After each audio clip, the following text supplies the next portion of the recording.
నిన్న జగన్మోహన్ రెడ్డి గారు నెల్లూరు వెళ్ళారు. కాకాని గోవర్ధన్ రెడ్డి గారిని అలాగే ప్రసన్న కుమార్ రెడ్డి గారిని వీళ్ళిద్దరిని పరామర్శించి వచ్చారు. రైట్. ఈ పరామర్శ తరువాత అక్కడ జనసంద్రాన్ని చూసిన తరువాత టీడీపీ నేతలు ఏం మాట్లాడుతున్నారో మాట్లాడుకునే ముందు ఇప్పుడు మీకు కొన్ని స్క్రీన్ షాట్స్ చూపిస్తాను. చాలా అవసరం ఇది. ఒకసారి ఆ స్క్రీన్ షాట్స్ చూశారంటే, కొన్ని థంబ్నైల్స్ మీరు చూశారంటే పూర్తిగా ఒక క్లారిటీకి మీరు వచ్చేస్తారు. క్లియర్ కట్గా మీకు చాలా విషయాలు అర్థమవుతాయి. ముందుగా ఆ స్క్రీన్ షాట్స్ ఒకసారి చూపించండి. ఎస్, నిన్న నెల్లూరులో జగన్మోహన్ రెడ్డి గారి టూర్ ముగిసిన వెంటనే జగన్ నెల్లూరు పర్యటనపై నారా లోకేష్ ప్రెస్ మీట్, జగన్కు కౌంటర్గా అనిత ప్రెస్ మీట్, జగన్ పర్యటనపై కోటంరెడ్డి శ్రీధర్ రెడ్డి ప్రెస్ మీట్,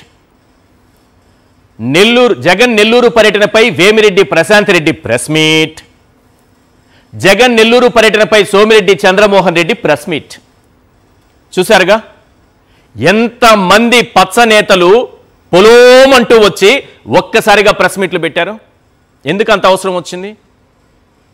ఎందుకో తెలుసా? భయం, టన్నుల కొద్దీ భయం. నేను ఇంకా క్లియర్గా మీకు కొన్ని విషయాలు చెప్తాను. వేలాది జన సందోహం మధ్య జగన్ నెల్లూరులో అడుగుపెట్టి కాకాని ప్రసన్న కుమార్ రెడ్డిని పరామర్శించి వెనుదిరిగిన వెంటనే బాబు గారి ఆదేశాలతో ఈ పచ్చనేతలు పొలోమని వచ్చి ప్రెస్ మీట్లు పెట్టేశారు. ఆఫ్టర్ ఆల్ పులివెందుల ఎమ్మెల్యే అన్నారు. ఆఫ్టర్ ఆల్ 11 సీట్లున్న పార్టీకి అధ్యక్షుడు అన్నారు. అసలు జనమే రాలేదన్నారు. మరి ఇంతమంది గుంపు కట్టి మీడియా ముందుకొచ్చి ఎందుకు జగన్పై వ్యక్తిగత దాడికి దిగారు? అసలు జనమే రానప్పుడు గుంతలెందుకు దవ్వారు? అసలు జనమే రానప్పుడు 3000 మంది పోలీసులను ఎందుకు దింపారు?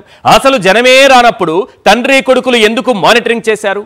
ఒక్కటి మాత్రం నిజం, స్వయంగా హోంమంత్రే ఓ ఫేక్ వీడియోను చూపించి అది సాక్షి టీవీలో ప్రసారం చేశారని ఫేక్ ప్రచారం చేశారు. అది సాక్షి టీవీలో వచ్చిందా? సాక్షి టీవీ ప్రసారం చేసిందా? హోంమంత్రి గారు రుజువు చేయాలి, లేదా సాక్షి టీవీకి క్షమాపణ చెప్పాలి. ఇక చంద్రబాబు గారు సైతం మేడం గారు చూపించిన వీడియోపైనే మాట్లాడారంటే వీళ్ళు ఏ స్థాయికి ఎదిగారో అర్థమైపోతుంది. ఏ స్థాయికి ఎదిగారో మనకు అర్థమైపోతుంది. 14 నెలల పాలనలో ఏ రోజైనా ప్రజా సమస్యలపై ఇట్లాంటివి ఇక్కడ చూస్తున్నాం కదా, ఇలాంటి ప్రెస్ మీట్లు పెట్టారా? ఏ రోజైనా ఈ రాష్ట్ర అభివృద్ధిపై ఆలోచన చేసిన వ్యక్తులైనా వీళ్ళు? ఏ రోజైనా వీళ్ళు ఇలాంటి ప్రెస్ మీట్లు ప్రజల కోసం, రాష్ట్ర సంక్షేమం కోసం, ప్రజా సంక్షేమం కోసం ఏ రోజైనా పెట్టారా? లేదు. కేవలం జగన్మోహన్ రెడ్డిని నిలువరించాలి, ఆయన కోసం వచ్చే జనాలను అడ్డుకోవాలి, ఆయన్ను టార్గెట్ చేస్తూ ప్రెస్ మీట్లు పెట్టాలి, అవసరమైతే ఆయన కుటుంబ వ్యవహారాల్లో కూడా కాలు వేలు పెట్టాలి, ఇంకా అవసరమైతే తల కూడా దూర్చేయాలి. ఇదే వీళ్ళ agenda. After all Pulivendula MLA అంటూ ఆయన చూసి ఇంతలా వణికిపోతున్నారంటే 164 సీట్లున్న కూటమికి శని దాపురించిందని అర్థం. రాష్ట్రాన్ని శనిలా పట్టి పీడిస్తున్నారని అర్థం. నేరస్తుడు ఒక తప్పు చేసి దాన్ని కప్పిపుచ్చుకోవడానికి మరో తప్పు చేస్తాడు, దాన్ని కప్పిపుచ్చుకోవడానికి ఇంకో తప్పు చేస్తాడు, ఇలా తప్పుల మీద తప్పులు చేస్తాడు. ఇదంతా ఎందుకు చేస్తాడో తెలుసా మీకు? దొరికిపోతామేమోనని భయం. అలాంటి భయంతోనే ఇప్పుడు చంద్రబాబు ఆయన తనయుడు తప్పుల మీద తప్పులు చేస్తున్నారు. అంటే ఖచ్చితంగా భయపడుతున్నారని అర్థం. అనుమానం ఉంటే ఓ 10 పాయింట్లు చెబుతాను, అవునో కాదో మీరే డిసైడ్ చేయండి. Yes, point number 1, Jagan Nellore tour ముగిసిన వెంటనే పచ్చమూక పొలోమని వచ్చి ప్రెస్ మీట్లు పెట్టేశారంటే ఖచ్చితంగా భయపడ్డారు బాస్. పాయింట్ నెంబర్ 2, జగన్ కోసం వచ్చే జనాన్ని అడ్డుకోవడానికే ఏకంగా 3000 మంది పోలీసులను దించారంటే ఖచ్చితంగా భయపడ్డారు బాస్. పాయింట్ నెంబర్ 3, జగన్ టూర్కు జనం రాకుండా బాగున్న రోడ్లను తవ్వి గుంతలమయం, దేశ చరిత్రలో ఎప్పుడూ లేని విధంగా వేసినటువంటి రోడ్లను తవ్వేసినటువంటి ప్రభుత్వం గుంతలమయం చేశారంటే ఖచ్చితంగా భయపడ్డారు బాస్. పాయింట్ నెంబర్ 4, ప్రజా ఉద్యమం జరిగే సమయంలో వాడే ముళ్ళ కంచెలతో, ఎప్పుడైనా ఈ ప్రభుత్వం పైన ఒక ఉద్యమం స్థాయిలో ఒక ప్రజా ఉద్యమం మొదలైనప్పుడు ఆ భయంతో ఈ ముళ్ళ కంచెలు ఏర్పాటు చేస్తారు. ఒక ప్రతిపక్ష నాయకుడిని జనం చూడడానికి వచ్చినప్పుడు ఎప్పుడు ఏర్పాటు చేయరు. అంటే ఎంతటి భయం ఉందో అర్థం చేసుకోండి. ప్రజా ఉద్యమం జరిగే సమయంలో వాడే ముళ్ళ కంచెలతో నెల్లూరు నగరాన్ని నింపేశారంటే ఖచ్చితంగా భయపడ్డారు బాస్. పాయింట్ నెంబర్ 5, 30 చెక్ పోస్టులు, అడుగడుగునా బారికేడ్లు పెట్టి జనాన్ని నిలువరించారని చూశారంటే ఖచ్చితంగా భయపడ్డారు బాస్.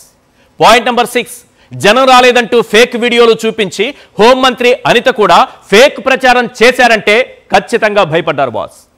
పాయింట్ నెంబర్ 7, సింగపూర్లో ఉన్న తండ్రి కొడుకులు జగన్ నెల్లూరు టూర్ గురించి పోలీసులతో మానిటరింగ్ చేశారంటే ఖచ్చితంగా భయపడ్డారు బాస్. నెక్స్ట్ పాయింట్ నెంబర్ 8, నెల్లూరులో జగన్ జన సునామీని చూసి కరకట్ట పవిత్ర నివాసంలో టీవీలు టీపాయిలు పగిలాయంటే ఖచ్చితంగా భయపడ్డారు బాస్. పాయింట్ నెంబర్ 9, జనసంద్రం దెబ్బకు గుండెలెదిరి విఎఫ్ఎక్స్ గ్రీన్ మ్యాట్లంటూ దుష్ప్రచారం చేశారంటే ఖచ్చితంగా భయపడ్డారు బాస్. పాయింట్ నెంబర్ 10, జనం రాలేదని చంద్రజ్యోతి రాస్తే చంద్రజ్యోతిలో ఏం రాశారంటే జనమే లేరని రాశారు. ఇక ఎల్లో తాత గారు, వారి ఆత్మ ఇంకా చంద్రబాబు నాయుడు వారి కోసం పనిచేస్తోంది కాబట్టి ఎల్లో తాత గారినే మనం ప్రస్తావించుకుందాం. అది ఆత్మగారు ఏం రాశారంటే జగన్ టూర్లో తొక్కిసలాటలు, ఒకరేమో జనం రాలేదని, ఇంకొకరేమో యథాలాపంగా ఎప్పుడు జరిగినట్టే ఈసారి కూడా తొక్కిసలాటట, ఒక్కరు కూడా మాట వెళ్ళలేదంట. జనం వచ్చారా లేదా, రాత్రి ఇద్దరు సిట్టింగ్ వేస్తుంటే ఈ పరిస్థితి వచ్చేది కాదు కదా. ఇద్దరు కూర్చొని ఒకసారి మాట్లాడుకొని ఉంటే ఈ పరిస్థితి వచ్చేది కాదు. వాళ్ళు ఏం రాశారనేది కూడా నేను మీకు చూపిస్తాను. జనం రాలేదని చంద్రజ్యోతి రాస్తే జనం టూర్లో తొక్కిసలాటని ఎల్లో తాత గారు రాశారంటే ఖచ్చితంగా భయపడ్డారు బాస్, ఖచ్చితంగా భయపడ్డారు. ఇంకా చెప్తాను, హోంమంత్రి అనిత గారు ఏం మాట్లాడారో ఒకసారి వినండి. సాక్షి టీవీలో జగన్మోహన్ రెడ్డి గారి టూర్కి జనం రాకపోతే బంగారుపాళ్యం విజువల్స్ వేసి చూపించారని హోంమంత్రి గారు అంటున్నారు. హోంమంత్రి గారు ఒకసారి మీరు కూడా చూడండి మేడం, పరిశీలించండి. కొన్ని ప్రశ్నలు ఉన్నాయి, ఆ ప్రశ్నలకు సమాధానం దొరికితే మీరు చూపించింది ఒరిజినల్ వీడియోనా ఫేక్ వీడియోనా అన్నది తేలిపోతుంది. ముందు మేడం గారి ప్రజెంటేషన్, ప్రెస్ మీట్లో ప్రజెంటేషన్, అతి గొప్ప ప్రజెంటేషన్ని ఒకసారి గొప్పగా మనం కూడా ప్రజెంట్ చేద్దాం ప్లీజ్. ఈ రోజు పరిస్థితి చూస్తే ఒకసారి మీరు ఇంకొక క్లిప్పింగ్ ఒకసారి చూడండి.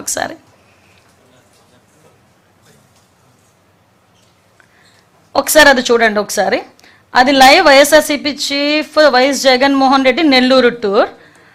జస్ట్ ఒక్కసారి అది ఎలా చూడండి. ఎస్, అక్కడ పాజ్ చేయండి అమ్మ, ఒకసారి మళ్ళీ బ్యాక్కి వెళ్ళి పాజ్ చేయండి. ఎస్, అక్కడ ఒకసారి చూడండి. వ్యవసాయ మార్కెట్ కమిటీ బంగారుపాళ్యం. ఈరోజు సాక్షి టీవీలో కిందన చూడండి, Nellore tour, YSRCP chief Jaganmohan Reddy Nellore tour. ఇది official page, YSRCP official, YS Congress party. Okay, ఇది సాక్షి టీవీలో వీళ్ళు ప్లే చేస్తున్నది. అంటే ఇక్కడ ఏంటంటే అక్కడ వ్యవసాయ కమిటీ బంగారుపాళ్యం. జస్ట్ కొంచెం అలా బ్యాక్ రండి ఒకసారి. ఇది నెల్లూరు టూర్ అని చూపిస్తారు.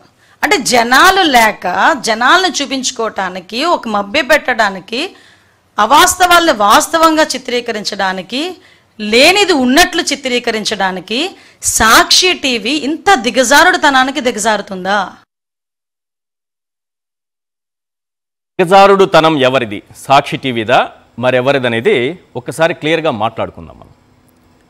మేడం గారు, ఇప్పుడు నేను నా మొబైల్లో యూట్యూబ్లో సాక్షి టీవీని ఓపెన్ చేశాను. ఒకసారి ఇది జూమ్ ఇన్ తీసుకోగలిగిన పరిస్థితి ఉందేమో ఒకసారి చూడండి. ఇలా అవకాశం ఉందా? ఒక్కసారి ట్రై చేయండి. ఇప్పుడు ఇందులో సాక్షి టీవీ నేను చేస్తున్న లైవ్ ఇందులో కనిపిస్తోంది. ఇప్పుడు నేను లైవ్లో ఉన్నాను. అదే లైవ్ సాక్షికి సంబంధించినటువంటి అఫీషియల్ యూట్యూబ్ ఛానల్లో లైవ్ వస్తోంది. నేను కనిపిస్తున్నాను, మేడం గారి వీడియో కూడా కనిపిస్తోంది, క్లియర్గా చూడండి. కానీ మేడం గారు చూపించినటువంటి వీడియోలో ఇక్కడ కనిపిస్తున్నటువంటి సాక్షి లోగో ఉందా? ఇది యూట్యూబ్ ఛానల్, సాక్షి యూట్యూబ్ ఛానల్. నేను ఓపెన్ చేశా, ఇప్పుడు లైవ్లో ఉన్నా, లైవ్లో ఉన్నది లైవ్లోనే చూపిస్తున్నా. ఎక్కడైనా సరే ఈ సాక్షి లోగో మేడం గారు చూపించినటువంటి వీడియోలో ఉందా? మేడం, తర్వాత రెండో విషయం, కింద చూసారా బ్రేకింగ్ న్యూస్, ఆ పైన చూసారా బిగ్ క్వశ్చన్, ఆ కింద చూసారా న్యూస్ అప్డేట్స్, టిక్కర్ అంటారు మేడం. ఎక్కడైనా సరే అందులో కనిపిస్తోందా? ఇది సాక్షి టీవీ ప్రసారం చేసిందని మీరు ఎలా చెప్పగలరు? సాక్షి టీవీ ప్రసారం చేస్తే యూట్యూబ్లో సాక్షి లోగో కనిపిస్తుంది, కింద మీకు కనిపించేటటువంటి టిక్కర్లో బ్రేకింగ్ కనిపిస్తుంది, న్యూస్ అప్డేట్స్ కనిపిస్తాయి, ఏ కార్యక్రమమో కనిపిస్తుంది. మీరు ఎక్కడైనా చూపించారా? ఎక్కడైనా ఇది ఉందా? మరి ఫేక్ వీడియోనా ఒరిజినల్ వీడియోనా? సాక్షి టీవీ ప్రసారం చేసిందని మీరు చెప్పారు. నిజంగానే సాక్షి టీవీ ప్రసారం చేస్తుంటే సాక్షి టీవీ లోగో ఎక్కడికి వెళ్ళింది? నిజంగానే సాక్షి టీవీ ప్రసారం చేస్తుంటే ఇప్పుడు నేను లైవ్లో చూపిస్తున్నట్లుగా మిగతా ఎలిమెంట్స్ అన్నీ ఎక్కడికి వెళ్ళాయి? కాబట్టి మేడం గారు మళ్ళీ ఒకసారి ఆ వీడియోను తెప్పించుకొని నిశితంగా పరిశీలించి మాట్లాడే ముందు మీరు హోంమంత్రి గారు మిమ్మల్ని వేరే వాళ్ళతో పోల్చలేం. హోంమంత్రిగా ఉండి మీరు ఏదో వీడియో చూపించి సాక్షి టీవీలో వచ్చిందని చెప్తున్నారు. మీరు ఈ లోగోతో ఈ టిక్కర్తో ఉన్నటువంటి వీడియోను చూపించండి, నమ్ముతాం. లేదా మీరు క్షమాపణ అయినా చెప్పండి. చెప్పాలా లేదనేది మీకే వదిలేస్తున్నాం. క్షమాపణ చెప్పాలని మాత్రమే కోరుకుంటున్నాం. ఇది సాక్షి టీవీలో రాలేదు, సాక్షి యూట్యూబ్ ఛానల్లో రాలేదు. మరి ఏదో వీడియో వచ్చిందని చెబుతున్నటువంటి మీరు ఓకే. నాది ఇంకొక క్వశ్చన్ ఉంది మేడం. ఫైనల్గా మీరు అంటున్నారు కదా, జనమే రాలేదు, నెల్లూరుకి రాలేదు, అందువల్ల వీళ్ళు బంగారుపాళెం విజువల్స్ చూపించారు అని అంటున్నారు కదా. ఇక్కడ క్వశ్చన్ ఏంటంటే, మీరే ఆన్సర్ అని చెప్పడానికి, నెల్లూరుకి జనం రాలేదన్నారు, అంతకుముందు బంగారుపాళెం కూడా రాలేదన్నారు. ఇప్పుడు ఏమంటున్నారంటే నెల్లూరుకి జనం రాలేదు, జనం వచ్చినటువంటి బంగారుపాళెం విజువల్స్ చూపించారు అని అంటున్నారు. అంటే బంగారుపాళెంకి జనం వచ్చినట్టు మీరు ఒప్పుకున్నట్టే కదా, తండోపతండాలుగా జనం తరలొచ్చినట్టు ఒప్పుకున్నట్టే కదా. Point number 1. నెక్స్ట్ టూర్ ఏదో ఒకటి ఉంటుంది కదా, అక్కడ జనం రాలేదని ఇప్పుడు నెల్లూరుకి వెళ్ళినటువంటి విజువల్స్ వేసి ఆ రోజు నెల్లూరు విజువల్ చూపిస్తున్నారు, ఈ ఊర్లో జనమే రాలేదని మీరే చెప్తారు. అంటే కాస్త ఆలస్యంగానైనా మీ తప్పుని, మీ అబద్ధాలను మీరే ఒప్పుకుంటున్నారని అర్థం. ఫైనల్గా ఒకటే చెప్తున్నారు మేడం గారు, ఫైనల్గా ఒకటే విషయం. మీరు హోంమంత్రి గారు మళ్ళీ ఆ విజువల్ని చూపించండి. మళ్ళీ అదే విజువల్ని చూపించి ఎక్కడైనా సరే సాక్షి లోగోను మీరు చూపించగలిగితే మీరు చేసినటువంటి ఆరోపణ నిజమవుతుంది, లేదా మీరు ఫేక్ ప్రచారం చేసినట్టు అవుతుంది ఫేక్ వీడియోలతో. సాక్షి టీవీ అన్నారు, సాక్షి టీవీ ఎక్కడుంది మేడం అక్కడ? కాబట్టి మీకే వదిలేస్తున్నాం, మీ విజ్ఞతకు వదిలేస్తున్నాం. మిమ్మల్ని క్వశ్చన్ చేయాలని కానీ, మీరు సమాధానం చెప్పాలని కానీ, మీరు క్షమాపణ చెప్పాలని కానీ మా ఉద్దేశం కాదు. మీ విజ్ఞతకు వదిలేయడమే మా ఉద్దేశం. సింపుల్గా చెప్పేశాను. ఇదే విషయం పైన ముఖ్యమంత్రి గారు ఈ రాష్ట్రంలో సమస్యలే లేనట్టు సింగపూర్కి వెళ్ళి ₹1 పెట్టుబడి తీసుకురానేటువంటి మన ప్రభుత్వ పెద్దలు, ఆఖరికి ముఖ్యమంత్రి గారు కూడా ఈ అబద్ధపు వీడియోల పైన మాట్లాడుతున్నారంటే మన ప్రభుత్వం ఏ స్థాయికి ఎదిగిందో మీరు అర్థం చేసుకోండి, ఏ స్థాయికి ఎదుగుతోందో మీరు అర్థం చేసుకోండి. ఒకసారి సీఎం గారు మాట్లాడిన విజువల్ బయట కూడా ఒకసారి వినిపించేస్తే ప్రజలకు బాగా అర్థం అవుతుంది. ఇంకా కట్టడి చేయాలి, అవసరమైతే వాళ్ళ మీద కఠిన చర్య తీసుకోవాలి, అప్పుడే అందరూ భయపడతారు. నేను కూడా ప్రోత్సహిస్తే ఇంకా వాళ్ళకు అడ్డు ఆపు ఉండదు, ఇష్టానుసారం చేస్తారు. ఎలాంటి వ్యక్తులంటే నిన్న నెల్లూరు పోయాడు, నెల్లూరులో బంగారుపాళెం పుట్టింది, చిత్తూరు జిల్లాలో బంగారుపాళెం ఉంటుంది. బంగారుపాళెం పోయినప్పుడు వచ్చిన జనాభా టీవీలో వేసిన ఇది తీసుకొని నిన్న టీవీలో ఆ స్క్రోలింగ్ పెట్టి నిన్న మనుషులు వచ్చినట్టు నిన్న వేసే పరిస్థితికి వచ్చారంటే మీరు గుర్తుపెట్టుకోవాల్సింది, ఆ సాక్షి పేపర్లో ఏది వచ్చినా దాన్ని మీరు నమ్మితే గోదావరి పట్టుకొని, ఇది కుక్కతోక పట్టుకొని గోదావరి ఇదినిట్టే అవుతుంది. జాగ్రత్తగా ఉండండి. మభ్య పెడతారు, మోసం చేస్తారు, మిమ్మల్ని ముంచేసే పరిస్థితికి వస్తారు. చంద్రబాబు నాయుడు గారు బంగారుపాళెం విజువల్స్ చూపిస్తున్నారు, జనం వచ్చారు కాబట్టి అన్నారు. థ్యాంక్ యూ సార్, ఇప్పటికైనా ఒప్పుకున్నారు, బంగారుపాళెంకి జనం వచ్చారని ఒప్పుకున్నారు. పైగా మీరు సీఎం గారు ఏదో ఫేక్ వీడియోలు బయట ప్రచారం అయితే వాటి గురించి మాట్లాడకపోతే ప్రజా సమస్యలపైనో, ప్రజల అభివృద్ధి గురించో, వాళ్ళ సంక్షేమం గురించి మీరు మాట్లాడితే బాగుంటుందని భావిస్తున్నాం. సరే, మీరు ఏ సబ్జెక్టు మీకు ఇంపార్టెంట్, ఏది మీ ఎజెండా అనేది మీరే డిసైడ్ చేసుకుంటారు. పైగా మీరు కూడా చెప్పారు నెల్లూరుకి జనం లేరు కాబట్టి బంగారుపాళెం విజువల్ చూపించారు అని. రైట్, బంగారుపాళెంకి బాగా జనం వచ్చారని ఒప్పుకున్నందుకు ధన్యవాదాలు. పైగా సీఎం గారు మాట్లాడుతున్నప్పుడు ఈ మాటలు వినడానికి ఒక్కరికి కూడా ఆసక్తి లేదనేది ఆ విజువల్స్లో ఆ జనం విజువల్స్ చూసినప్పుడు మనకు అర్థమవుతుంది. పాపం ఇంత చిరునవ్వు 0.1 చిరునవ్వు కూడా ఎవ్వరి ముఖంలో లేదు. ఎందుకంటే అక్కడెక్కడ సాక్షి లోగో లేదు కదా, ఆ మాత్రం విజ్ఞత ప్రజలకు ఉంది కదా. కాబట్టి వాళ్ళు ఆలోచించినంత అయినా మన హోంమంత్రి గారు ఆలోచించి ఆరోపణలు చేస్తే చాలా బాగుంటుంది. రైట్, ఎల్లో నేతల ప్రెస్ మీట్లకు సంబంధించినటువంటి స్క్రీన్ షాట్స్ అవి ఒకసారి అక్కడ డిస్ప్లే చేస్తే దాంతోనే మనం మొదలు పెడదాం. చర్చలో పాల్గొంటున్నారు ఎంఆర్ పాషా గారు, సీనియర్ అనలిస్ట్, తాటిపర్తి చంద్రశేఖర్ గారు, వైఎస్ఆర్సీపీ ఎమ్మెల్యే. పాషా గారు, నెల్లూరు టూర్లో నిజంగా జనం లేకపోతే టూర్ ముగేగానే అంతమంది ఒకసారి లాంగ్ షాట్లో అవి చూపించాలి. ఎంతమంది వచ్చి పెట్టారో చూడండి. ఇవి కొన్ని మాత్రమే చూపిస్తున్నాం, ఇంకా చాలామంది లోకల్గా మాట్లాడిన వాళ్ళు చాలామంది ఉన్నారు. ఎందుకు జనం లేకపోతే ఇంత భయపడిపోయి ఇంతమంది బయటకు వచ్చారు? అందరికీ నమస్కారం సార్. ముందుగా మీరు పెట్టినటువంటి ట్యాగ్ లైన్ గోతికాడ నేతలు అవును, చాలా బాగుంది, చాలా బాగా ఆలోచించి పెట్టారు. గోతులు తవ్వుతున్నారు కాబట్టి గోతికాడ నేతలు అని చెప్పేసి పెట్టారు, చాలా మంచి విషయం. సరే, నెల్లూరు ప్రోగ్రాంకి వద్దాం. ప్రోగ్రాంలో ఎవరు లేకుండే, ప్రోగ్రాంలో జనాలు రాలేదు అని చెప్పేసి ఈరోజు స్వయంగా హోంమంత్రి గారు ఆమె స్థాయిని మర్చిపోయి గౌరవనీయ హోంమంత్రి గారు మాట్లాడడం అనేది, అది కూడా ఒక ఫేక్ వీడియో పెట్టి, ఆ వీడియో ఫేక్ అని చెప్పేసి ఇప్పుడు తెలిస్తే నిజంగా నేను షాక్ అయిపోయినా. ఎందుకు షాక్ అయిపోయినంటే, సాధారణంగా ఒక సామాన్యుడిగా నేను ఆ పని చేయాలన్నా కూడా కొంచెం జంకుతా. అంతే కదా, నా రెప్యుటేషన్, నా రెస్పెక్ట్, సమాజంలో నాకున్న గౌరవం ఏమైపోద్ది అని చెప్పేసి నేను ఆలోచిస్తా. హోంమంత్రి స్థాయిలో మేడం వంగలపూడి అనిత గారు ఆలోచించలేకపోయారు అంటే నిజంగా నాకు బాధేస్తుంది. ఎందుకంటే ఈరోజు ఆమె ఒక పదవిలో ఉన్నారు. చిన్న సెన్స్ ఆఫ్ కామన్ సెన్సే కదా సార్. ఇప్పుడు ఏబిఎన్లో ఇలాంటి వార్త వచ్చింది అని అన్నప్పుడు, లేదా టీవీ5లో వచ్చింది అన్నప్పుడు ఆ లోగో ఉన్నది చూపించాలి కదా మనం. అదే అది లేకుండా మనం ప్లెయిన్గా ఉన్న వీడియో వేసి చూపించి ఇది సాక్షి టీవీ వీడియో అంటే ఎలా? సాక్షి టీవీలో వచ్చిందా? అదే నేను ఇంకో విషయం సార్, ఇంకో విషయం, సాక్షి టీవీలో రాలేదు, అది ఒక ఫేక్ వీడియో. మనకి ఇప్పుడు క్లారిటీగా అర్థం, లోగో లేదు, పాయింట్ నెంబర్ 1 అయిపోయింది. మేడం దీనికి ఎక్స్ప్లెనేషన్ ఇవ్వాలి. ఎందుకు ఇవ్వాలి అంటే, మీరు ఒక మీడియా సంస్థ మీద అలిగేషన్ చేశారు. అవును, చేసినప్పుడు మీడియా సంస్థ ఆ వీడియో మాది కాదు అని చెప్పేసి చెప్తున్నప్పుడు దాని మీద ఒక వివరణ ఇవ్వాల్సిన బాధ్యత మీ మీద ఉంది. ఒకటి. రెండోది, నెల్లూరు పర్యటన గురించి మాట్లాడుకుందాం. జనాలు రాలేదు సార్. ఒక విషయం నేను మాట్లాడాలంటే ఏంటంటే, నెల్లూరు పర్యటనలో జనాలు రాలేదు. మీరు ఎప్పుడు మన బంగారుపాలెంలో వచ్చారు. అవును, బంగారుపాలెంలో జనాలు రాలేదు. అచ్చెన్నాయుడు గారు, ఓకే, కింజరపు అచ్చెన్నాయుడు గారు, గౌరవనీయులు హోంమంత్రి గారు, జనాలు లేకపోతే జనాలు ఉన్న రూట్లో బండి తీసుకెళ్లారు. అప్పుడు నేను న్యూస్ లో చదివా, ఇదే పచ్చ మీడియాలో. బంగారుపాలెంలో రాలేదన్నారు, ఈరోజు బంగాళపాలెంలో వస్తుందన్నారు. ఇందాక మీరు చెప్పినట్టు రేపు పొద్దున ఏదో కడపలోనో కర్నూలులోనో జగన్మోహన్ రెడ్డి గారు ఏదో సభ పెడితే మళ్ళీ నెల్లూరులో వచ్చారు, ఆ కడపలో రాలేదంటారు. వీళ్ళది అదేదండి, అదే హెడేక్ నడుస్తుంది. అప్పుడు రాలేదు అన్నారు, ఇప్పుడు వస్తుంది అంటున్నారు. సరే, అది వేరే విషయం. కాకపోతే ఇక్కడ మెయిన్ టాపిక్ గురించి మనం మాట్లాడదాం. జనాలు, ప్రజలు జగన్మోహన్ రెడ్డి గారి కోసం ఈరోజు వస్తుంటే అది చూసి ముఖ్యమంత్రి స్థాయి నుంచి ఈరోజు కింది స్థాయి నాయకుడి వరకు, టీడీపీలో ముఖ్యంగా, కూటమిలో భయం ఉంది, అది వేరేది, టీడీపీలో అన్నది భయం అనేది మనకు క్లారిటీ కనిపిస్తుంది. అందుకే ముఖ్యమంత్రి గారు సైతం ఈ రోజు మాట్లాడేటటువంటి పరిస్థితి నాకు అర్థం కాలేదు. ఏదో ఫేక్ వీడియో వస్తుంది అనుకోండి, సీఎం స్థాయి వ్యక్తి ఒక క్లారిఫికేషన్ తీసుకోవాలి కదా. అదే ఫేక్ వీడియోని ఈరోజు హోంమంత్రి గారు చెప్పడం, ముఖ్యమంత్రి గారు అదే మాటని రిపీట్ చేయడం అంటే ఏ లెవెల్లో ప్రజల్ని మభ్యపెట్టాలనుకుంటున్నారో ఇక్కడ మనకి క్లారిటీగా అర్థమవుతుంది.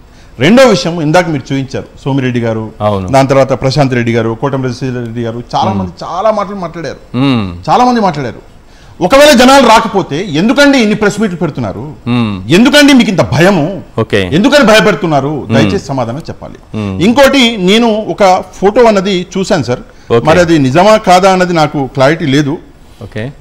టీవీ5లో వచ్చింది ఒక థంబ్నెయిల్, వస్తావా నెల్లూరుకి రా, నేను ఒంటో చూపిస్తాను అని చెప్పి సోమిరెడ్డి గారు టీవీ5లో థంబ్నెయిల్ సార్, ఇది టీవీ5లో నేను చూసా థంబ్నెయిల్. జగన్మోహన్ రెడ్డి గారు వచ్చారు, వెళ్ళిపోయారు. సోమిరెడ్డి గారు కాబట్టి నేను పెద్దగా పట్టించుకోలేదు. అదే అంటున్నాను, వచ్చారు, వెళ్ళిపోయారు. మరి మీరు ఎక్కడ ఉన్నారు సోమిరెడ్డి గారు? అంటే మీరు లోకల్లో నిజంగా అన్నారా? నేను పట్టించుకోలేదు. ఆయన అయితే అన్నారని నాకు తెలియదు, టీవీ5 అన్నారని నాకు తెలియదు, అందుకే నేను పట్టించుకోలేదు. ఈ థంబ్నెయిల్ నాకు దొరికింది. థంబ్నెయిల్లో రాశారు, ఏమని రాశారు ఇక్కడ క్లారిటీగా, వస్తావా నెల్లూరుకి రా, నేను వస్తాను.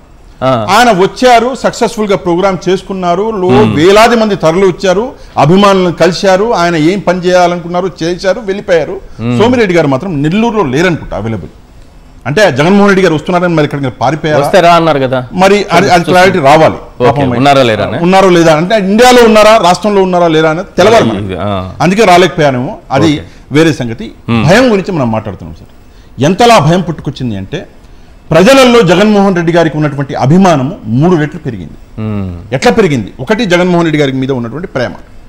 రెండోది, వీళ్ళు ప్రజలకు ఇచ్చినటువంటి హామీలు పూర్తి చేయకపోవడం వల్ల ప్రజలకి జగన్మోహన్ రెడ్డి గారు ఇంకా గుర్తొస్తున్నారు.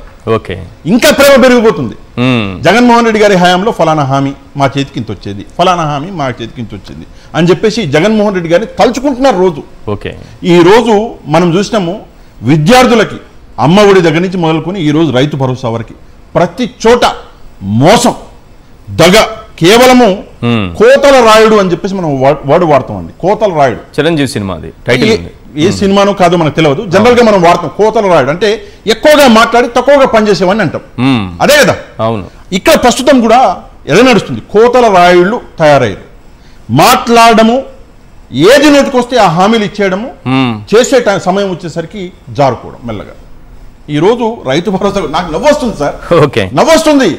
అది ఇచ్చేదంట సెంట్రల్ గవర్నమెంట్ కల్పిస్తారంట, దాన్ని కూడా 3 ముక్కలు చేసి ఇస్తారంట. 5,000 5,000 4,000 అంట. ఇదేంటి సార్? పోయిన 14 నెలల తర్వాత 14 నెలల తర్వాత 20,000 పోయాయి అక్కడ. 20 ఇంకో లాజిక్ బ్రాడ్ గా ఆలోచిద్దాం. 14 నెలల తర్వాత రైతులకి రాబోయే 5,000, 14 నెలల తర్వాత రైతులకి రాబోయే 5,000, అది కూడా రేపు వస్తాయి. వాళ్ళకి రావాల్సిన 40,000, 5,000 వస్తే 35,000 ప్రస్తుతానికి ఎగిరిపోయినట్టు. ఏదైనా ఇస్తే చూడాలి. అది కూడా రైతులను తగ్గించారు. 54 లక్షల మంది అప్రాక్సిమేట్ రైతులు ఉంటే 47 లక్షల మంది చేశారు దాన్ని. మిగతా రైతులు ఏమైపోయారు పాపం? కట్ చేశారు. సేమ్ మనం అమ్మఒడిలో చేశారు కదా, అవును, సేమ్ అదే పద్ధతిలో ఇక్కడ కూడా కట్ చేసి పడేశారు. వాళ్ళు ప్యాంటు షర్ట్ వేసుకున్నారనో, వాళ్ళకి చెమట కారలేదనో, ఈ కారణాలతో ఏమైనా కట్ చేశారు.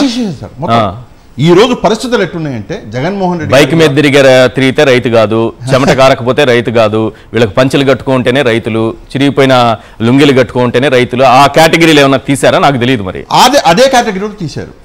ఎందుకంటే నచ్చిన వాళ్ళని ఉంచుకొని నచ్చిన వాళ్ళని తీసేయడం అనేది జరుగుతూనే ఉంది. ఇంకోటి, వంగలపూడి అనిత గారి గురించి సార్, ప్రతిసారి జగన్మోహన్ రెడ్డి గారి ప్రోగ్రామ్ ఎక్కడైనా జరిగింది అనగానే ప్రతిసారి ఇమ్మీడియట్ గా వంగలపూడి అనిత గారిని ముందర పెడతారు. అవును, ఇమ్మీడియట్ గా. మీరు ఏ ప్రోగ్రామ్, బంగారపాలెం తీసుకోండి, పొదిలి తీసుకోండి, దానికి తిరుపతి తీసుకోండి, అంతకుముందు గుంటూరు తీసుకోండి, ఏ ప్రోగ్రామ్ లో కూడా ప్రోగ్రామ్ అవ్వగానే వంగలపూడి అనిత గారిని ముందు పెడతారు. పెట్టి ఏం చేస్తారు? ఆమెతో ఓ స్టేట్మెంట్ ఇప్పిస్తారు. ఆ స్టేట్మెంట్ అంటే బురద జల్లేటటువంటి ఒక కార్యక్రమం చేస్తారు. ఆ బురద జల్లేటటువంటి కార్యక్రమం ఏదైతే చేస్తున్నారో అది కేవలం ఒక భయంలో నుంచి వస్తున్నది. భయం. జగన్మోహన్ రెడ్డి గారికి పెరుగుతున్నటువంటి జనాదరణ ఆల్రెడీ ఉంది, అది ఇంకా పెరుగుతుంది. ఎందుకు? మీరు ఇస్తానన్న హామీలు ఇవ్వనందువల్ల, మీరు మోసం చేసినందువల్ల ఈ రోజు జగన్మోహన్ రెడ్డి గారిని ఇంకా గుర్తు చేసుకుంటున్నారు ప్రజలు. నెల్లూరులో జనం రాలేదంటే నాకు నవ్వొచ్చింది సార్. ఎందుకు తెలుసా?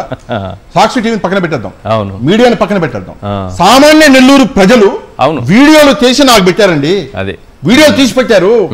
అక్కడ రాజశేఖర గారి విగ్రహం ఉంది, అక్కడ ఏమంటారు షోరూమ్లు, కారు షోరూమ్లు ఉన్నాయి, అన్ని ప్రూఫ్స్ క్లియర్ గా కనిపిస్తున్నాయి. వేలాది మంది జనాలు కనిపిస్తుంటే ప్రజలు జనాలు రాలేదు అని హోంమంత్రి స్థాయిలో చెప్తున్నారు. రాకపోతే భయం ఎందుకు? ఇంకా హ్యాపీగా ఉండొచ్చు కదా సార్. 7-8 నిద్రపోవచ్చు కదా, హ్యాపీగా నిద్రపోయి ఉండొచ్చు కదా. ఇంతమంది ప్రెస్ కాన్ఫరెన్స్ పెట్టాల్సిన అవసరం ఉంది? ఒక ముఖ్యమంత్రి మాట్లాడాలి. జాగారం ఎందుకు చేయాలి అని? ఎందుకు రాత్రి అందరూ ఇప్పుడు ఎవరెవరు ప్రెస్ మీట్లు పెట్టారో వాళ్ళందరూ రాత్రి అంతా మేలుకునే ఉన్నారట. అదే ఓ టాక్, పబ్లిక్ టాక్. ఒక్కరూ నిద్రపోలేదు. ఇంకోటి సార్, మీరు ఆంధ్రజ్యోతి గురించి మాట్లాడారు. జనం తక్కువ ఏంటి సార్? అది జనం తక్కువ, ఆర్భాటం ఎక్కువ. నెల్లూరులో అదే అరాచకం. ఈనాడు, ఆంధ్రజ్యోతికి ఈనాడు సమాధానం ఇచ్చింది. ఆంధ్రజ్యోతికి ఈనాడు సమాధానం ఇచ్చింది. ఏమనిచ్చింది? అక్కడ జనాలు గుంపుల్లో ఉన్నారని చెప్పేసి ఈనాడు రాసుకుంటారు, అసలు జనమే లేరని చెప్పేసి ఆంధ్రజ్యోతి రాసుకుంటారు. అంటే ఇందాక మీరు చెప్పినట్టు అండర్స్టాండింగ్ అనేది లేకుండా పోయింది. ఇళ్లలో ఒకరికొకరికి అండర్స్టాండింగ్ లేదు. ఒకసారి ఏదైనా న్యూస్ రేపు పొద్దున రాస్తున్నాం అంటే ఈ రోజు రాత్రి వాళ్ళు కూర్చొని ఏదో ఒక డిన్నరో ఏదో ఒకటి పెట్టుకొని దయచేసి నేను రేపు ఇది రాస్తున్నా, నువ్వు దయచేసి నన్ను సపోర్ట్ చేయాలని చెప్పేసి మాట్లాడుకుంటే బాగుంటది. ఎందుకంటే వీళ్ళు మాట్లాడుకునే మాటలే సింక్ అవుతలేవు, మొత్తం నిజాలు బయటపడేస్తున్నది. మీరు చూడండి 100% రేపు పొద్దున్న అంటే 1 నెల 2 నెలల తర్వాత వీళ్ళే మళ్ళీ నెల్లూరు పర్యటనలో వచ్చినంత మంది వేరే దగ్గర రాలేదు అని రాలేదంటారు. ఆ విషయం కూడా బయటకు వస్తుంది. ఈ రోజు బంగారపాలెం సక్సెస్ఫుల్ అండి. అవును, హోంమంత్రి గారు సర్టిఫై చేశారు. సీఎం గారు కూడా బంగారపాలెం సక్సెస్ఫుల్ అన్నారు. సీఎం గారు, హోంమంత్రి గారు బంగారపాలెం. రేపు పొద్దున ఇదే సీఎం గారు, రేపు పొద్దున ఇదే హోంమంత్రి గారు నెల్లూరు కూడా సక్సెస్ఫుల్ అని చెప్పి చెప్తారు. రైట్. ఎస్ చంద్రశేఖర్ గారు, ఏంటి ఇలా టూర్ ముగియగానే అంతమంది వచ్చేసి ప్రెస్ మీట్లు పెట్టేశారు. అందులో ప్రధానంగా హోంమంత్రిగా ఉన్నటువంటి అనిత గారు ఏది నిజమైన వీడియో ఏది ఫేక్ వీడియో అని కూడా చూసుకోలేదా, లేకపోతే తెలిసి మరీ సాక్షి మీద దుష్ప్రచారం చేయాలనుకున్నారా? ఏదో వీడియోని తీసుకొచ్చి చూపించి ఇది సాక్షి టీవీలో వచ్చిందని చెప్తున్నారు. అందరికీ నమస్కారం సార్. ఎప్పుడైతే గుంపులుగా వచ్చేసి ప్రెస్ మీట్లు పెట్టారో అప్పుడే వాళ్ళకి ఎక్కడి నుంచి కదిలిపోవాలో కూసాలో అక్కడి నుంచి కదిలిపోయాయని అర్థమవుతూనే ఉంది. వైఎస్ఆర్ కాంగ్రెస్ పార్టీ అధినేత శ్రీ జగన్మోహన్ రెడ్డి గారు ప్రభుత్వం వాళ్ళది ఏర్పడ్డ తర్వాత నుంచి ప్రజల్లోనే ఉంటూ ప్రతి కార్యక్రమాన్ని వారు విజయవంతంగా చేసుకొని వెళుతుంటే వీళ్ళ కడుపు మంటల్ని ఈ విధంగా చల్లార్చుకునేటటువంటి ప్రయత్నం వాళ్ళు చేస్తున్నారు. మీరు గమనించినట్లయితే జగన్మోహన్ రెడ్డి గారు ఈ కూటమి ప్రభుత్వం ఏర్పడ్డ మొదటి రోజు నుంచే ప్రజల్లోకి వెళ్ళి వారు చేసే కార్యక్రమాల ద్వారా ఈ కూటమి ప్రభుత్వం యొక్క చెంపల్ని ఆ చెంప ఈ చెంప వాయిస్తూ ఉన్నాడు వాళ్ళు చేసేటటువంటి తప్పుల మీద. ఒకటా రెండా ఇవాళకి తీసుకున్నటువంటి కార్యక్రమాలు దాదాపు 12 కార్యక్రమాలు. ఏ కార్యక్రమం అయినా కానీ అది ఫీజు రీఎంబర్స్మెంట్ కార్యక్రమం అవ్వచ్చు, లేదా మా యొక్క నాయకుల్ని పరామర్శించడానికి వెళ్ళిన కార్యక్రమాలు అవ్వచ్చు, ఏమైనా తీసుకోండి, ఏ రకమైనటువంటి ప్రోగ్రాం తీసుకున్నా కూడా వేలల్లో ప్రజలు ఆదరించడాన్ని గమనించే కదయా నువ్వు 10 మంది అని 50 మంది అని 100 మంది అని ఆంక్షలు పెడుతుంది ఎందుకు? నిజంగా జగన్మోహన్ రెడ్డి గారికి మనుషులు రాకపోతే ప్రజలు రాకపోతే ఆంక్షలు ఎందుకు పెడుతున్నావు? ఇవాళ నేను అడుగుతున్నా హోంమంత్రి గారిని, మీరు అసలు హోంమంత్రి స్థాయిలో ఈ యొక్క ప్రెస్ మీట్ కండక్ట్ చేశారా? తెలుగుదేశం అధికార ప్రతినిధిగా ఈ యొక్క ప్రెస్ మీట్ని కండక్ట్ చేశారా? మొట్టమొదటిగా హోంమంత్రి గారే కదా సార్. హోంమంత్రిగా అయితే అవును, మరి మీరు పర్మిషన్ ఇచ్చింది ఎంతమందికి? 113 మంది. 113 మంది కన్నా తక్కువ ఉన్నారు అక్కడ. జనాలు రాలేదని నువ్వు పర్మిషన్ ఇచ్చినటువంటి వ్యక్తివి నువ్వే మాట్లాడుతున్నావంటే కొంతన్న బుద్ధి ఉండాలా లేదా? జ్ఞానం ఉండాలా లేదా? హోంమంత్రి గారు నిజమే, హోంమంత్రి గారినే నేను అడుగుతున్నా. అమ్మా నువ్వు ఇచ్చినటువంటి హోంమంత్రి గారిని నేనేం తప్పుగా మాట్లాడట్లేదు, విజ్ఞతతో మాట్లాడమని చెప్తున్నాం. మేమేం తప్పుగా మాట్లాడటం. మీరు 113 మందికో 130 మందికో మీరు పర్మిషన్ ఇచ్చారు కదా తల్లి, అంతలో ఏమన్నా తక్కువ ఉన్నారా అక్కడ? మీరు ఇచ్చినటువంటి పర్మిషన్ కన్నా తక్కువ ఉన్నారా? వేల మంది మీకు కనపడరు, లక్షల మంది రోడ్ల మీదకి వచ్చినా మీకు కనపడరు. సరే అవి పక్కన పెట్టేద్దాం. మీరు పర్మిషన్ ఇచ్చింది ఎంతమందికి? మొట్టమొదటిగా అది మీరు చెక్ చేసుకోవాలి. ఆ మందికే కానీ మీరు పర్మిషన్ ఇచ్చినటువంటి జనాభా కంటే అక్కడ తక్కువ ఉంటే జనాలు రాలేదని మీరు మాట్లాడితే బాగుంటుంది ఒక హోంమంత్రి స్థాయిలో. హోంమంత్రి గారు ఇంకోటి కూడా చెప్తే రెండవది కూడా సార్, పోలీసుల సంఖ్య గురించి ఏమన్నా ఎంతమందిని పెట్టారనేది హోంమంత్రి గారు చెప్తే బాగుంటుంది. అక్కడ నెల్లూరులో ఎవరైతే దామోదర్ గారు ఎస్పీ గారు ఇన్ఛార్జ్ ఎస్పీగా ఉన్నటువంటి వ్యక్తి మా ప్రకాశం జిల్లా ఎస్పీగా ఉన్నటువంటి వ్యక్తే దాదాపు 2000 నుంచి 3000 మంది పోలీసుల్ని అక్కడ మోహరించారనేది స్పష్టంగా వారి యొక్క ఆర్డర్స్లోనే కనపడుతుంది. ఎందుకు అంతమంది? కంట్రోల్ చేయాలి, జగన్మోహన్ రెడ్డి గారి దగ్గరికి ప్రజల్ని రాకుండా చేయాలి, గుంతలు తవ్వాలి, ముళ్ళ కంచెలు వేయాలి, బార్కెట్లు పెట్టాలి, వచ్చినటువంటి వాళ్ళ మీద కేసులు పెట్టాలి, ఇన్ని చేసి కూడా ఆపాలి.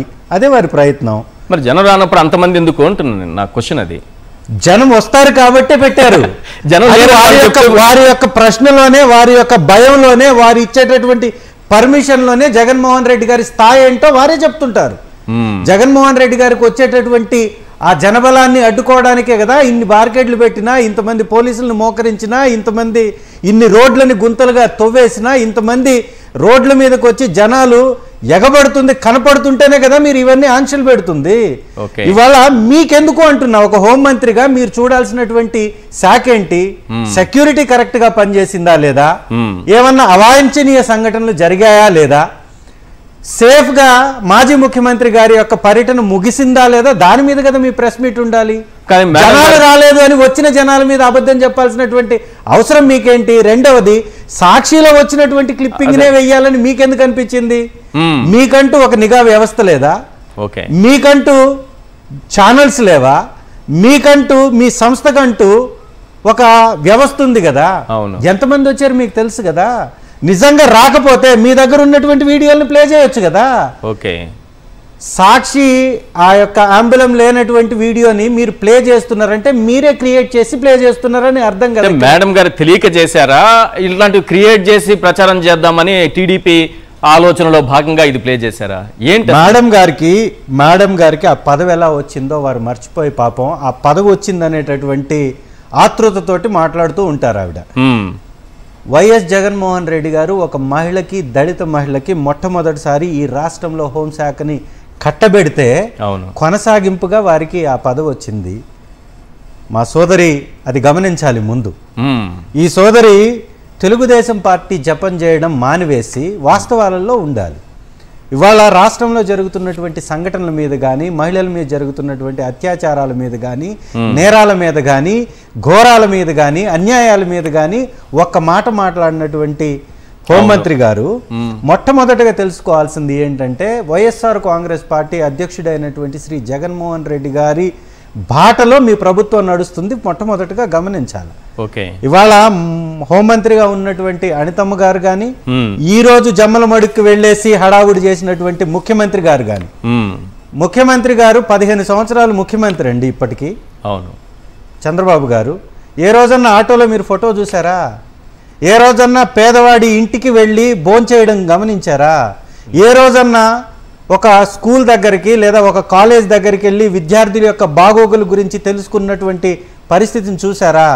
ఎందుకు కొత్తగా ఇవన్నీ వేషాలు, ఎందుకు ఈ కొత్త కొత్త విన్యాసాలు తెలుసా?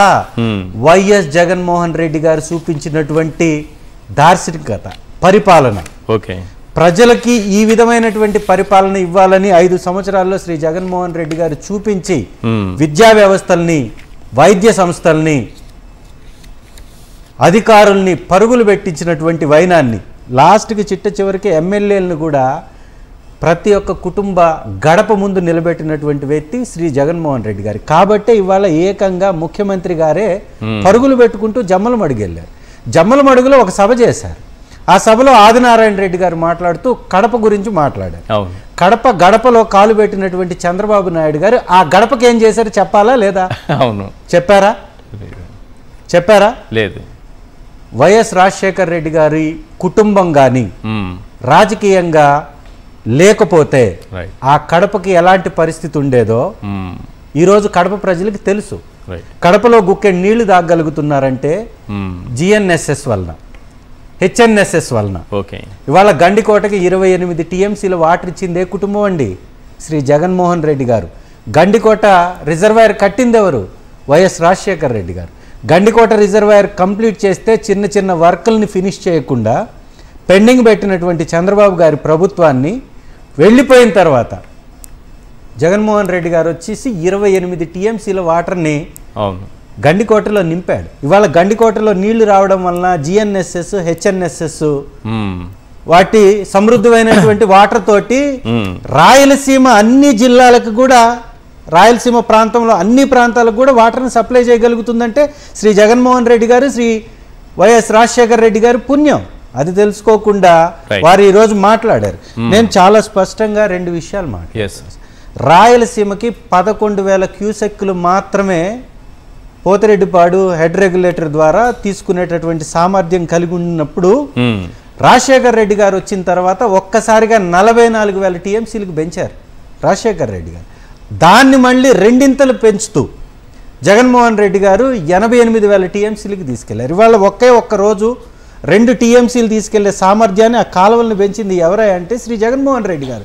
అది ఒక టైంలో 3 సంవత్సరాలు మీరేం చేశారో చెప్పుకోకుండా ఇవాళ కడప గడపలోకి వెళ్లేసి రాజశేఖర్ రెడ్డి గారి కుటుంబం మీద విషం చిమ్ముతూ నెల్లూరు ప్రాంతంలో వచ్చిన జనాల మీద కూడా తప్పుడు వ్యాఖ్యలు చేస్తూ వచ్చిన ప్రజల్ని అవమానపరుస్తూ గ్రామాల నుంచి పెద్ద ఎత్తున వ్యతిరేకత మీకు కనపడుతుంటే దాన్ని పక్కదారి పట్టించేటటువంటి ప్రయత్నం చేస్తున్నారు తప్ప హోంమంత్రి గారు కానీ, ముఖ్యమంత్రి గారు కానీ, ఆ నెల్లూరులో సమావేశాలు పెట్టినటువంటి ఆ తెలుగుదేశం నాయకులందరూ కూడా ఇది డైవర్షన్ చేయడానికి చేసేటటువంటి పాలిటిక్స్ తప్ప దీనిలో వాస్తవం లేదు అనేది సత్యం. రైట్. హోంమంత్రి గారు కేవలం ఆ ఫేక్ వీడియోను చూపించి సాక్షిపైన దుష్ప్రచారం చేయడం మాత్రమే కాదు, జగన్మోహన్ రెడ్డి గారిని వ్యక్తిగతంగా దూషిస్తూ వారి కుటుంబ సభ్యుల్ని కూడా లాగే ప్రయత్నం ప్రతి సందర్భంలో చేస్తున్నారు. ప్రతి సందర్భంలో వారు గతంలో అమ్మ అన్న మాటకి ఎటువంటి అర్థం తీశారనేది కూడా మనకు తెలుసు. కానీ ప్రతి సందర్భంలో జగన్మోహన్ రెడ్డి గారిని, తల్లి గారిని, చెల్లి గారిని అంటూ చాలా ఆ కుటుంబంలోకి చొచ్చుకెళ్ళిపోయి ఆ కుటుంబాన్ని వీధిలో పెట్టి మాట్లాడాలి అనేది మేడం గారి తాపత్రయంగా కనిపిస్తుంది. దీనిపైన అంబటి రాంబాబు గారు మాజీ మంత్రి ఏం మాట్లాడారో ఒకసారి విన్న తర్వాత దానిపైన మనం డిస్కస్ చేద్దాం. ఒకసారి అంబటి రాంబాబు గారు ఏం మాట్లాడారో ప్లే చేయండి సార్. మళ్ళా రీషఫలింగ్ అన్నారు, తీసేస్తారని భయం పట్టుకుందాం. మరి రోజు వచ్చి జగన్మోహన్ రెడ్డి గారిని తిట్టే కార్యక్రమం చేస్తుంది. జగన్మోహన్ రెడ్డి గారిని తిట్టే కార్యక్రమం చేయడంతో పాటు వాళ్ళ కుటుంబ సమస్యల గురించి మాట్లాడుతూ ఉంది. తల్లి చెల్లి, ఈ వాటాలు తగాదాలు, ఎన్సీఎల్టీకి వెళ్ళినటువంటి సందర్భం గురించి మాట్లాడుతూ ఉంది. మాట్లాడమ్మా, పర్లేదు మాట్లాడు. నీ గురించి మాట్లాడలేము. నీ కుటుంబ సమస్యలు ఎవడో తెలియదు. నీ కుటుంబ సమస్యల గురించి మాట్లాడటం మొదలెడితే ఎక్కడి దాకా వెళ్తుంది వ్యవహారం? నువ్వు కోర్టుకు వెళ్ళలేదా? చెక్ బౌన్స్ కేసుల్లో నీ పుట్టుపూర్వతలు మాకు తెలియదా? కొంత లిమిట్ ఉండాలి దేనికైనా. ఆ లిమిట్ దాటి మాట్లాడేటటువంటి పరిస్థితికి హోంశాఖ మంత్రి గారు వస్తున్నారు. ప్లీజ్ సార్, జగన్మోహన్ రెడ్డి గారు ఫలానా తప్పు చేశారు అని చెప్పుకోవడానికి ఏం లేదు సార్. ఓకే, వీళ్ళకి ఏమీ లేదు, ఏమీ దొరకదు. కుటుంబంలోకి ఎందుకు చొచ్చుకుపోతుంది? అదే ఏమీ దొరకదు కాబట్టి ఒక మహిళ, ఓకే, ఆమె నేను ఏమన్నా చల్లిపోద్ది, ఏమన్నా నడుస్తుంది అని చెప్పేసి మాట్లాడితే తల్లి చెల్లి అన్న విషయం లేకుండా జగన్మోహన్ రెడ్డి గారి గురించి ఏమీ మాట్లాడరు గౌరవనీయ వంగలపూడి అనిత గారు. కానీ సంస్కారం అంటే నిజంగా వైసీపీ వాళ్ళదండి. ఎప్పుడు కూడా వైసీపీ వాళ్ళు వంగలపూడి అనిత గారి కుటుంబం గురించి ఎప్పుడు మాట్లాడలే. అవును, మాట్లాడరు కూడా, ఎప్పుడు మాట్లాడరు. ఎందుకంటే ఆ సంస్కారం అనేది ఉన్నది. అవును, ఉన్నది. మీరు రోజా గారి కుటుంబం గురించి, కొడుకు గురించి మాట్లాడినా మాట్లాడరు మీ కుటుంబం గురించి.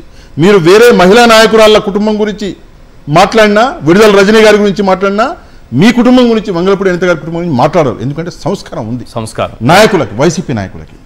ఆ సంస్కారం ఉంది అని చెప్పేసి అదొకటి సాకుగా తీసుకొని ఈరోజు మాట ముందు తల్లి చెల్లి మాట, ఎవరి కుటుంబం గురించైనా బయట మీడియాలోకి వచ్చి మనము ఒక్కసారి మాట్లాడడమే అది చాలా గలీజు. కానీ మాటిమాటికి అదే విషయాన్ని రిపీట్ చేస్తూ ఇంకా ఎప్పుడు అలసట వస్తుంది మీకు? ఇంకా ఎప్పుడు అలసిపోతారు? ఎప్పుడు ప్రజల గురించి? ఇప్పుడు ప్రజలు జగన్మోహన్ రెడ్డి గారిని కలవకూడదు అని చెప్పేసి ఇంత ప్రయత్నం చేస్తున్నారు కదా. మీరు ఏం చేయాలి? ప్రజలు కలవకూడదు జగన్మోహన్ రెడ్డి గారిని. కానీ ఈరోజు ఇదే ప్రయత్నం మీరు చిన్నపిల్లల మీద అరాచకాలు జరుగుతుంటే దాన్ని అరికట్టడానికి చేయట్లే ఒక హోంమంత్రిగా. మహిళల మీద అరాచకాలు జరుగుతుంటే దాన్ని అరికట్టలేదు. క్రైమ్ రేట్ పెరుగుతుంటే దాన్ని అరికట్టలేకపోతున్నారు. ఈరోజు నిరుద్యోగం పెరిగిపోయి రాష్ట్రంలో నిరుద్యోగులు ఆకాశం వంక చూసుకుంటూ కూర్చుంటుంటే దాన్ని అరికట్టడానికి ఏం చేయట్లేదు మీరు. ఈరోజు విద్యార్థులు విద్యను వదిలేసి, విద్యా వ్యవస్థ నాశనం అయిపోతే విద్యను వదిలేసి మళ్ళీ కూలి పనికి వెళ్తుంటే దాని గురించి మాట్లాడడానికి సమయం లేదు. కానీ ప్రజలు ఎక్కడ జగన్మోహన్ రెడ్డి గారిని కలుస్తారని చెప్పేసి భయం. నెక్స్ట్ ఇక్కడ మేడం ఏమన్నారు అంటే, బంగారుపాలెంలో చాలా మంది వచ్చారు, ఆ ఫోటో ఒకటి పెట్టాము, ఇప్పుడు నెల్లూరులో రాలేదు అన్నట్టు చెప్పారు.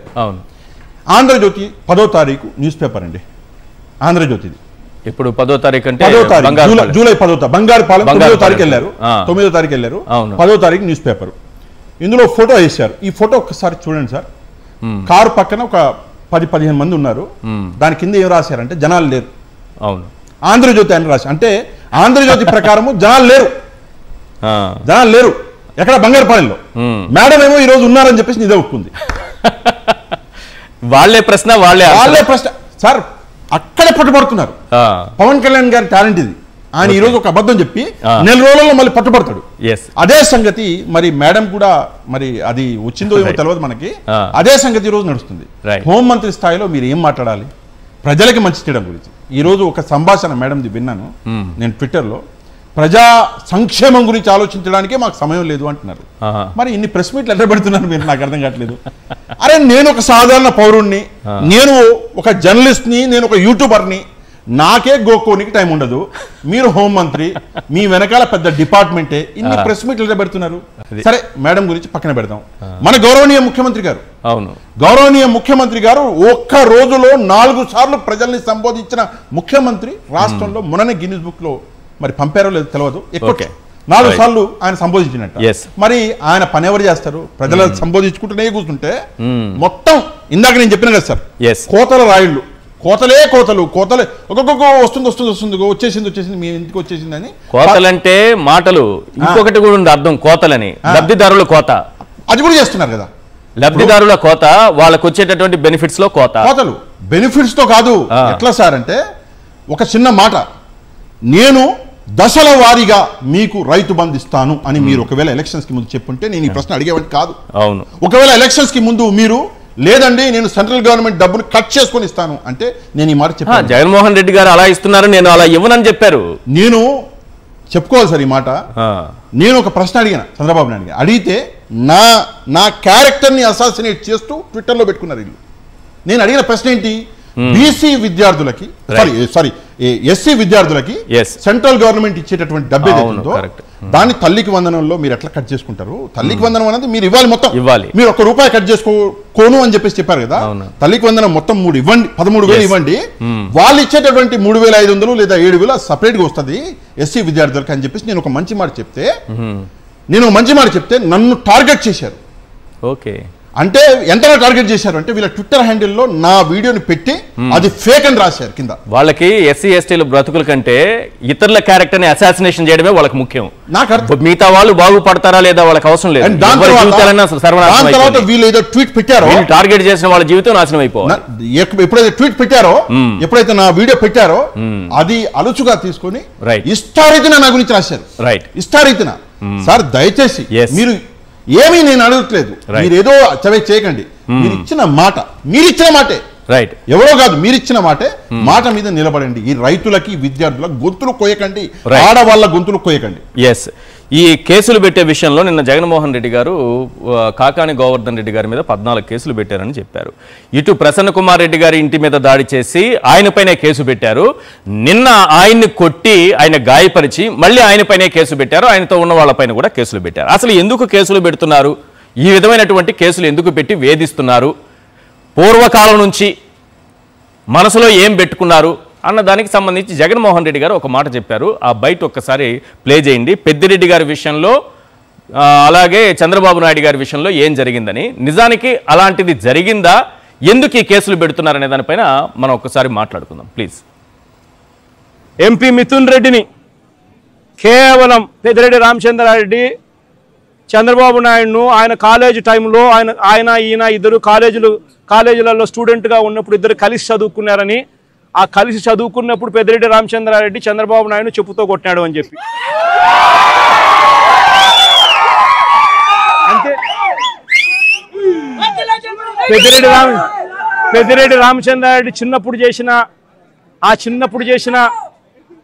చిన్న గొడవ చంద్రబాబు నాయుడు మనసులో ఎంతగా నాటుకొని పోయింది అని అంటే, ఏకంగా పెద్దిరెడ్డి రామచంద్రారెడ్డి కొడుకును ఎట్ట తిరిగి జైల్లో పెట్టాలా, పెద్దిరెడ్డి రామచంద్రారెడ్డికి మనక్షోభ కలిగించాలా అని ఎంత సేడిస్టిక్గా ఆయన వ్యవహరిస్తూ ఉన్నాడు అని చెప్పడానికి ఇదొక నిదర్శనం. ఏంటి సార్ జగన్మోహన్ రెడ్డి గారు పదే అంటారు, నిజంగా అది జరిగిందా లేదా, ఆ విధంగా మాట్లాడడం కరెక్ట్ అనుకుంటున్నారా? పెద్దిరెడ్డి గారు కొట్టారు, పదే ఎందుకు ఇలాంటి మాటలు మాట్లాడుతున్నారు? అక్రమ కేసులు పెడితే ఇలాంటి రీజన్స్ ఉంటాయా? ఖచ్చితంగా అది వాస్తవం కాబట్టే వారి కుటుంబం అంటే అంత గిట్టదు చంద్రబాబు నాయుడు గారికి అనేది అక్కడ ప్రాంత వాసులు మాట్లాడుకునే మాట. కానీ దాన్ని పదే జగన్మోహన్ రెడ్డి గారు చెప్తారు, దాన్ని జనంలోకి తీసుకెళ్తున్నారు మీరు. సార్, పెద్దిరెడ్డి గారి మీద వారు చూపించేటటువంటి ఆ కక్షా రాజకీయం ఏదైతే ఉందో అది పర్సనల్ రాజకీయం లాగే ఉంటుంది తప్ప ప్రజాస్వామ్య రాజకీయం లాగా చంద్రబాబు నాయుడు గారిది ఉండదు. దానికి కారణం ఏంటి అంటే అది గతంలో జరిగినటువంటి గొడవకు సంబంధించినటువంటి అంశం అనేది అక్కడ ప్రాంత ప్రజలందరూ ఓపెన్ గా మాట్లాడుకునేది. అది జగన్మోహన్ రెడ్డి గారి సొంతంగా చెప్పింది కాదు, అక్కడ ప్రాంత ప్రజలు చెప్పింది. మరి అక్కడ ప్రాంత ప్రజలు చెప్పినటువంటి ఆ మాటని, నిజాన్ని చెప్పడం తప్పే ఉంది. అంతేనా? ఎస్, ఖచ్చితంగా. రెండవది, లేకపోతే వారి మీద ఎందుకు? చిత్తూరు జిల్లాలో వారు బలమైనటువంటి నేతగా ఎదగడానికి కారణం వారు సొంతంగా కష్టపడి ఎదిగారు. ఏ పార్టీ మీద ఇంకొకరి మీద ఆధారపడి ఎదిగినటువంటి వ్యక్తి కాదు పెద్దిరెడ్డి రామచంద్రారెడ్డి గారు. ఆ రోజు చంద్రబాబు నాయుడు గారు కాంగ్రెస్ పార్టీలో ఉండి కాంగ్రెస్ పార్టీలో ఎదిగి మళ్ళీ రామారావు గారు వస్తే రామారాజు గారిని గెంటేసి ఈ పార్టీలోకి వచ్చారు. అలా ఏమీ పెద్దిరెడ్డి గారు రాలేదే. కష్టపడి ఎదిగినటువంటి వ్యక్తి. మరి అతని మీద ఎందుకు అంత కక్ష రాజకీయాలు చేస్తున్నారు అంటే దానికి కారణం ఇది వ్యక్తిగతమైనటువంటి కక్షలు అనేది అక్కడ ప్రాంత ప్రజలు చెప్పేటటువంటి అంశం.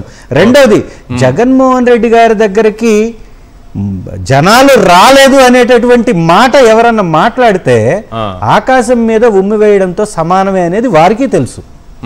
శ్రీ జగన్మోహన్ రెడ్డి గారు అంటే వారు వస్తున్నారంటే తండోపతండాలుగా ఈ రోజు కాదండి, మొట్టమొదటి రోజు ఆయన రాజకీయాల్లోకి అరంగేట్రం చేసిన రోజు నుంచి ఈ రోజు వరకు జగన్మోహన్ రెడ్డి గారు అడుగు పెడితే వేల సంఖ్యలో రోడ్డు మీదకి జనాలు వస్తారు. ఇది అందరికీ తెలిసినటువంటి సత్యం.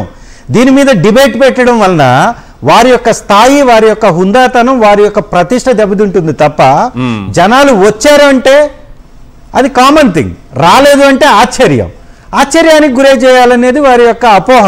అంతకు మించేసి ఇంకోటి కానే కాదు. మూడవ అంశం, వారు మాట్లాడుతున్నటువంటి అంశంలో శ్రీ జగన్మోహన్ రెడ్డి గారు చాలా స్పష్టంగా అందరి మీద కేసులు పెడుతున్నారు. ఎందుకు పెడుతున్నారు అంటే ఒకటే ఒక్క విషయం, ఈ రాష్ట్రంలో ఉన్నటువంటి సంపదను దోచుకుంటున్నటువంటి చంద్రబాబు నాయుడు గారి అసలు రూపాన్ని బయటకు తీసుకొచ్చి చూపిస్తుంది శ్రీ జగన్మోహన్ రెడ్డి గారు, వైఎస్ఆర్ కాంగ్రెస్ పార్టీ. అంతే తప్ప గతంలో 40 సంవత్సరాల నుంచి దోచుకున్నటువంటి దోపిడీ సొమ్మే కదా ఈరోజు మీరు లక్షల కోట్లకి ఎగబాకారంటే. లేకపోతే ఏం పాలు పెరుగు అమ్మేసి మీకు లక్షల కోట్లు వచ్చేసాయా? ఈ రాష్ట్రంలో ఎన్ని కంపెనీలు ఉన్నాయి, ఎన్ని పాలు పెరుగు అమ్మేటటువంటి కంపెనీస్ ఉన్నాయి? మరి ఎవరికి పట్టినటువంటి ఆ యొక్క ఆర్థిక స్తోమత మీకు ఎలా పట్టింది? అంటే రాష్ట్రాన్ని మీరు అనేక సందర్భాల్లో పరిపాలించినప్పుడు అడ్డదారుల్లో అక్రమంగా సంపాదించిన సంపాదన వల్లనే మీరు ఎదిగారనేది వాస్తవం. అది వైఎస్ఆర్ కాంగ్రెస్ పార్టీ బయట పెట్టింది. మొట్టమొదటిసారి చంద్రబాబు నాయుడు గారి అవినీతిని తొవ్వి బయటకు తీసింది. ఈడీ కానీ, సెంట్రల్ ఏజెన్సీస్ కానీ, సెంట్రల్లో ఉన్నటువంటి ఇన్కమ్ ట్యాక్స్ డిపార్ట్మెంట్ కానీ, ట్యాక్స్ డిపార్ట్మెంట్స్ కానీ చంద్రబాబు నాయుడు గారి దోపిడీని స్పష్టమైన ఆధారాలతో బయట పెట్టారు. ఇవాళ రాష్ట్రంలో తెలుగుదేశం పార్టీకి ప్రత్యామ్నాయం ఇంకొక పార్టీ ఉంది అంటే ఏది? వైఎస్ఆర్ కాంగ్రెస్ పార్టీ. వైఎస్ఆర్ కాంగ్రెస్ పార్టీ ఆవిర్భావంతో తెలుగుదేశం ఉనికికే ప్రమాదం కలిగింది. 23 సీట్లకి తెలుగుదేశం పార్టీ పడిపోయింది. అంటే వైఎస్ఆర్ కాంగ్రెస్ పార్టీ ఉంటే వైఎస్ జగన్మోహన్ రెడ్డి గారి ఆధ్వర్యంలో అధ్యక్షతన ఆ పార్టీని మనం తట్టుకోలేం. కాబట్టి ఆ పార్టీ యొక్క నాయకత్వాన్ని దెబ్బతీయాలనేది వారి యొక్క క్లియర్ ఇంటెన్షన్. ఆ ఇంటెన్షన్ లోనే బలమైనటువంటి నాయకుల్ని, వైఎస్ఆర్ కాంగ్రెస్ పార్టీకి బలంగా నిలబడేటటువంటి నాయకుల్ని, వైఎస్ఆర్ కాంగ్రెస్ పార్టీ నాయకుడు వెంట నిలబడే నాయకుల్ని అరెస్టులు చేస్తున్నారు, తప్పుడు కేసులు పెడుతున్నారు. ఇవాళ లిక్కర్ కేసు మీద ఒక్కటంటే ఒక ఆధారాన్ని చూపించకుండా పదుల సంఖ్యలో నువ్వు అరెస్ట్ చేయగలుగుతున్నావు అంటే ఎంత అధికార దుర్వినియోగానికి పాల్పడుతున్నారో కనపడట్లేదా? మరి కోర్టుకు నువ్వు సబ్మిట్ చేయాలి కదా, నీ దగ్గర ఆధారం పెట్టుకొని కదా అరెస్ట్ చేయాలి. నువ్వు ఆధారం లేకుండా అరెస్ట్ చేసేసి 100 రోజులు జైలులో మగ్గేలాగా చేసి వారి యొక్క ప్రతిష్టని దెబ్బతీసి, వారి ఆత్మస్థైర్యాన్ని దెబ్బతీసి పార్టీని నాశనం చేయాలని నువ్వు అనుకునేటటువంటి ఎత్తుగడలు చంద్రబాబు నాయుడు గారు కుదరవు. ఆ పాచికలు పారవు. ఇక్కడ ఉంది వైఎస్ఆర్ కాంగ్రెస్ పార్టీ, గుర్తుపెట్టుకో. నీ పుట్టుక, రాజకీయ పుట్టుకకు కారణమైన కాంగ్రెస్ పార్టీకి నామరూపాలు లేకుండా చేసినటువంటి పార్టీ వైఎస్ఆర్ కాంగ్రెస్ పార్టీ. ఆ పార్టీతో పెట్టుకుంటున్నారు మీరు. ఈరోజు ఈ రాష్ట్రంలో చేస్తున్నటువంటి అరాచకాల మీద యాప్ తీసుకురావడానికి కారణం మీరేస్తున్నటువంటి విషపు విత్తనాలే. దాని మీద కూడా మీరు తప్పుడు ప్రచారాలు చేస్తున్నారు. ఇవాళ మా పార్టీ నాయకులను కాపాడుకోవాల్సినటువంటి అవసరం మాకుంది. మా పార్టీ కోసం నిలబడ్డటువంటి నాయకుల్ని, కార్యకర్తల్ని, వైఎస్ఆర్ అభిమానుల్ని కాపాడుకోవాల్సినటువంటి బాధ్యత మాపై ఉంది. ఈ రాష్ట్రంలో జరుగుతున్నటువంటి అన్యాయాల మీద రెడ్ బుక్ రాయమని చెప్పట్లేదు, జరిగినటువంటి ఆధారాలని పొందుపరుస్తూ మీకు జరిగిన అన్యాయాన్ని ఆ యొక్క చేసిన అధికారి పేరు రాయమంటున్నాం. ఇది ప్రజాస్వామ్యబద్ధంగా చేస్తున్నాం. జరిగింది ఆధారంతో అప్లోడ్ చేయమంటున్నాం. ఖచ్చితంగా వెళ్తాం. ఎవరెవరైతే ఇల్లీగల్ యాక్టివిటీస్ చేస్తారో వారికి ఖచ్చితంగా వారంతూ చూస్తారు. దీనిలో ఎలాంటి సందేహమే లేదు. Right. Thank you sir Tatiparthi Chandrasekhar గారు ఇవాళ చర్చలో పాల్గొన్నందుకు. అలాగే పాషా గారు thank you so much sir. ఇది ఇవాళ చర్చా కార్యక్రమం. చూస్తూనే ఉండండి సాక్షి టీవీ.